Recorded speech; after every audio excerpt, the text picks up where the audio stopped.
દિલ્હીમાં હવા બની વધુ ઝેરી. પ્રદૂષણને લઈ આજથી ગ્રેપ 4ના પ્રતિબંધો લાગુ. ધોરણ 10 અને 12 સિવાય તમામ વર્ગોમાં ઓનલાઈન અભ્યાસ.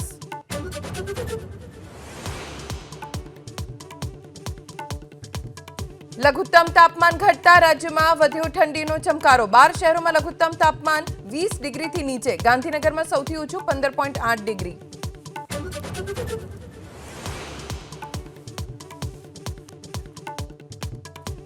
દિવાળી વેકેશન પૂર્ણ થતા આજથી સ્કૂલ, કોલેજ અને યુનિવર્સિટીમાં શિક્ષણ કાર્ય શરૂ. તમામ શાળાઓમાં બીજું સત્ર, તો કોલેજમાં 16 ડિસેમ્બરથી સત્રનો પ્રારંભ.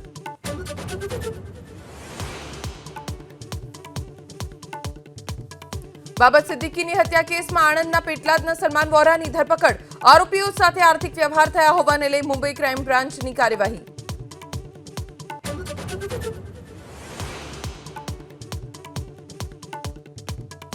મહારાષ્ટ્ર અને ઝારખંડ વિધાનસભા ચૂંટણીને લઈ આજે પ્રચારનો અંતિમ દિવસ. સાંજે 5 વાગ્યાથી પ્રચાર પડઘમ થશે શાંત. 20 નવેમ્બરે મતદાન.